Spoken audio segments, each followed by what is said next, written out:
원래는 제가 부산 사람이에요. 그래서 원래 사투리랑 고향이 부산. 네. 고향이 부산. 네. 저 정말요? 네, 부산. 나도 부산. 네. 아 정말요?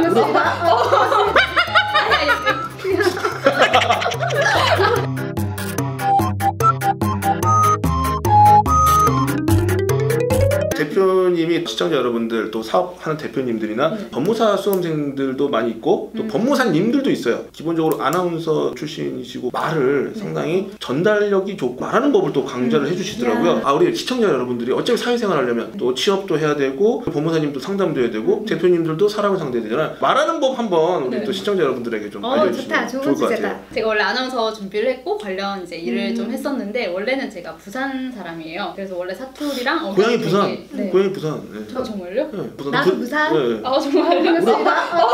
뭐 발음이나 이런 것들도 말씀드려도 되겠지만 저는 일단은 가장 원래 중요한 게 호흡을 좀 잡아야 잘 나오고 듣는 사람도 내 목소리가 좀 편하게 나올 수 있어서 이게 하루아침에 사실 변하지는 않지만 우리 한번 배워볼게요. 배워볼까요? 네, 한번 같이 해봐요. 네. 그 저희가 풍선 불 때 이렇게 이렇게 불잖아요. 하루에 한 15번씩 정도만 해줘도 근데 그냥 이렇게가 아니라 풍선을 바람에 넣듯이 엄청 세게 이렇게 그렇게 하면 뭐가 좋아지나요? 배 쪽 밑에 여기 근육이 사람 여기는 잘 안 쓰는데 여기 부분이 단련이 되면서 일단 내가 그 전에 했었을 때 한번 녹음을 해보고 이렇게 후 15번을 해본 다음에 다시 이제 녹음을 해보면 내 목소리가 좀 더 풍부하게 들려요. 네. 면접 같은 거 이렇게 보기 전에 되게 떨리잖아요. 근데 이거를 복식호흡 연습을 좀 해놓으면 떨리지 않고 실제로 말할 때도 우리가 목소리가 떨리면 상대방도 그렇게 느껴지는데 이걸 하면 일단 떨림이 좀 없어지니까 듣는 사람 입장에서도 아 되게 차분하게 말해 되게 잘한다 이렇게 느끼게 돼요. 다행이네. 호흡을 잡아라. 1번. 제가 면접이나 이런 거 볼 때 사투리가 또 너무 걱정이신 분들도 계셔가지고 경상도이신 분들은 저는 이렇게 고쳤을 때 좀 제일 효과가 좋았는데 이가 들어가는 얘기. 근데 경상도 분들은 약간 그거를 그 알파벳 이처럼 아 오늘 이런저런 얘기 있었다 약간 이렇게 이제 얘기를 한단 말이에요. 이제 이런 것들을 숫자 2처럼 약간 얘기하면 이제 억양이 좀 부드러워져요. 두 번째 이할 때 숫자 2를 생각해요. 그 마녀 웃음소리라고 저는 이제 또 뒤에 좀 있기는 마녀? 한데 그런 거? 약간 비슷해요. 그래서 안 놀랍니다. 하기는 좀 이것도 똑같이 괴를 단련시키는 건데 네, 유튜브에는 제가 이제 이히히히 이렇게 하는데 이게 여기 배에 힘을 안 쓰면 이 소리가 자체가 안 나. 제가 하는 5분 연습법을 그냥 간단하게 말씀드리면 원래는 이제 입을 먼저 풀어요. 이렇게 이렇게 해서 이제 풀든 이렇게 하고 아, 에, 이, 오, 우 이렇게 이제 입을 좀 푼 다음에 그 다음에 이제 아까 말한 호흡 이거 15번을 해요. 네, 그리고 이 15번을 한 다음에 그 다음에 이제 원래 마녀 웃음소리라고 해서 이렇게 하는데 나랑 똑같은데?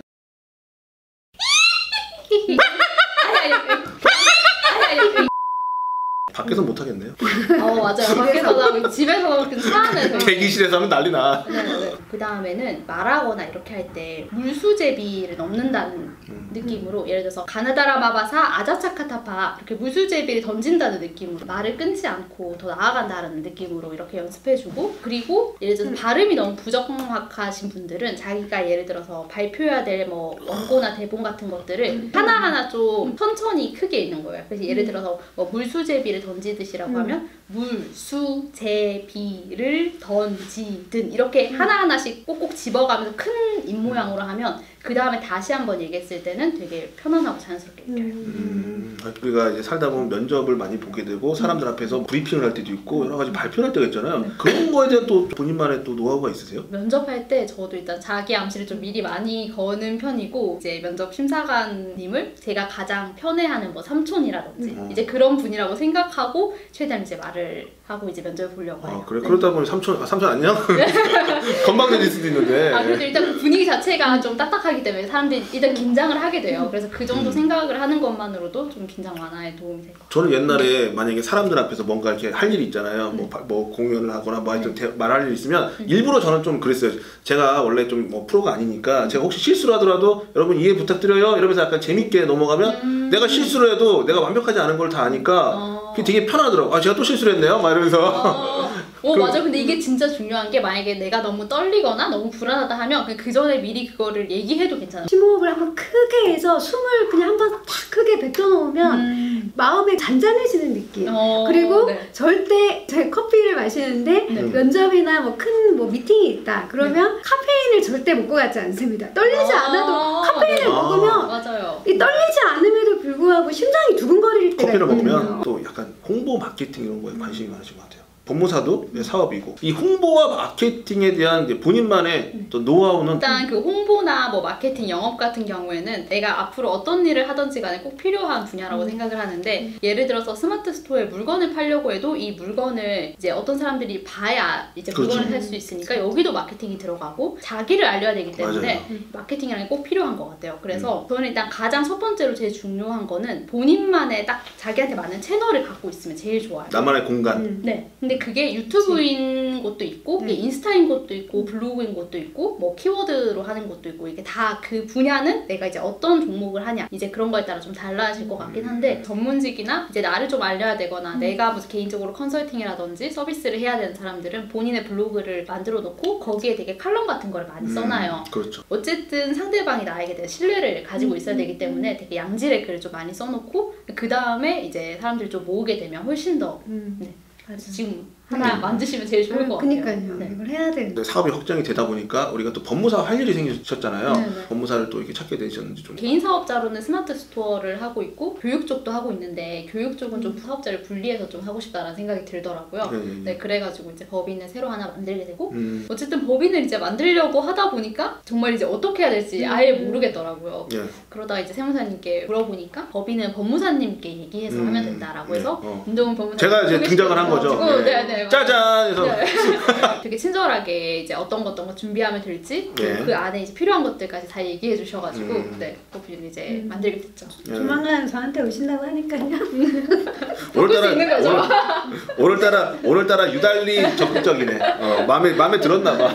그래서 저는 또 법인을 세울 때만 법무사님이 필요한 줄 알았는데 예를 들어서 뭐 다른 부동산 일을 처리할 때도 그때도 법무사님이 하신다고 하셔가지고 먼 경주까지도 직접 제가 직접 출장을 갔죠. 저도 이제 일반 국민 중에 한 사람이고 이제 막 사업을 하게 된 대표가 됐잖아요. 네. 그러면 막 대표가 된다고 해서 모든 걸 갑자기 다 알게 되거나 그러지 않아요. 다 모르는 상태여서 그냥 일반 국민의 입장 그리고 이제 막 대표가 된 사람의 입장으로 좀 궁금한 점들을 좀 여쭤보려고 네, 물어보십시오. 예. 네. 그래서 일단 첫 번째는 법무사님이 어떤 일들을 할 수 있고 업무 범위가 어디서부터 어디까지인지 저희가 팜플렛을 만들고 있는데 네. 출생에서 산안까지라는 걸 만들었어요. 네. 그러니까 출생, 뭐 이혼, 상권 상설, 민사, 부동산, 상업등기, 네. 민사집행, 네. 파산, 상속, 뭐 한정승인, 네. 상속 포기. 네. 이제 우리가 이제 법원 관련 업무를 네. 종합적으로 처리를 한다. 그래서 법무사는 이제 법원에 신청하는 서류를 작성해드리고 또 제출을 해드리는 업무를 해요. 그러니까 우리가 법원에 신청하는 업무라고 생각하면 다양한 업무 있잖아요.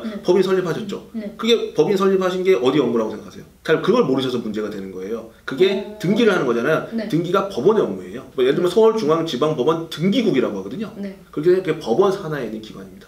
그래서 그게 법원 업무입니다. 저희들이 하는 거죠. 네. 예, 그리고 뭐 증여 같은 걸 할 때 어디를 가냐? 그럼 경주 등기소를 가잖아요. 네. 경주지방법원 뭐 지원 등기계 법원 내에 있는 등기계거든요. 한 부서예요. 그래서 법원 업무입니다. 그래서 그런 게 다 법원 업무이기 때문에 저희들이 이제 하는 거고 약간 변호사랑 차이가 뭐냐 이럴 수 있는데 출석해서 이제 변론을 하냐 마냐 예, 그런 차이가 조금 있고 그 이외에 사실 법원 관련된 업무를 다 처리를 해드리고 있죠. 예, 아까 말씀드렸던 모든 업무가 법원 관련된 업무예요. 그리고 예. 나중에 사업하시니까 미수금이 생길 수도 있어요. 네. 그런 것들도 법무사들이 네. 해드립니다.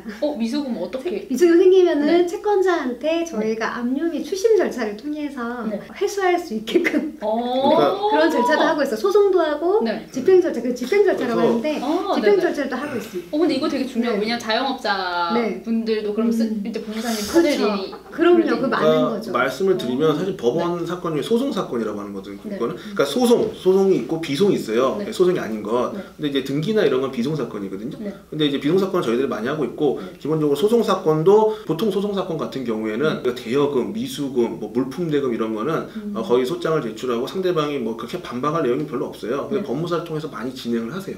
예, 그래서 그런 부분 같은 경우는 이제 뭐 의뢰인 분들께서 법원에 한 번 정도 출석만 하시면 끝이 나기 때문에 소액 소송이라든가 전체 소송이 한 7-80% 정도가 되거든요. 그런 부분이 사실 법무사에게 업무를 맡겨서 진행하기 상당히 좋은 예, 그런 내용이라서 사실 저는 그렇게 말씀드립니다. 그래서 법원 관련 있을 때 일단 법무사한테 먼저 문의를 하시면 네. 웬만한 거는 저 같은 경우에 뭐 그래도 저는 거의 80% 이상은 커버가 된다고 예, 말씀을 드리거든요. 그만큼 우리가 법원 관련 업무에 있어서 전문적인 지식이 있고 전문가로서 활동을 하고 있는데 아쉬운 게 인지도가 좀 낮다는 거죠. 잘 지금 모르시잖아요. 네, 이게 그러니까 예를 들어서 증여를 한다고 하면 사람들이 일단 증여세가 발생하니까 세무사님께 가야겠다. 혹은 법원에 무슨 일이 있으면 아 그럼 변호사한테 가야 되는 건가? 이 생각이 먼저 드니까. 근데 실제로 이제 일은 원래 법무사님이 하고 뭐 그 하는 업무가 법무사가 그런 걸 다 처리할 수 있고 지금도 처리를 하고 있죠. 네. 예, 그렇기 때문에 법무사를 아시면 일단 뭐 이런 업무가 있을 때 예를 들면 증여한다. 그러면 증여세가 생각나잖아요. 증여세가 생각나면 증여세는 세무서에 가야 되잖아요. 그 세무사한테 가는 거죠. 근데 증여해야 또 소유권 이전 등기를 해야 되잖아요. 그러면 그 비송사건이잖아요. 법원 관련 신청 사건이라면 그럼 법무사한테 가시면 되는 거거든요. 그러니까 전문가들은 다 그런 거에 대한 기준을 알기 때문에 충분히 다 할 수 있고 저 같은 경우는 그래요. 법원 관련 있으면 일단 법무사한테 한번 문의를 하시면 할 수 있는 부분은 다 우리가 소화를 하고 못하는 부분은 또 소개를 시켜드릴 수 있다. 이렇게 말씀을 드립니다. 그래서 저는 원래 처음에는 세무사, 법무사, 회계사 이제 그렇게 붙은 그 업무들이 되게 뭐가 다른 회계사랑 예를 들어서 뭐 세무사님도 뭐가 전 다른지 이런 것도 구분이 잘 안 가거든요. 아니, 겹치는 게 일단 많죠. 변호사가 할 수 있는 업무 속에 저희 법무사 이렇게 같이 겹치는 거고 회계사님 업무 중에 세무사님이 같이 이렇게 겹친다고 생각하시면 돼요. 근데 이제 좀 하는 일이 실질적으로 좀 달라요.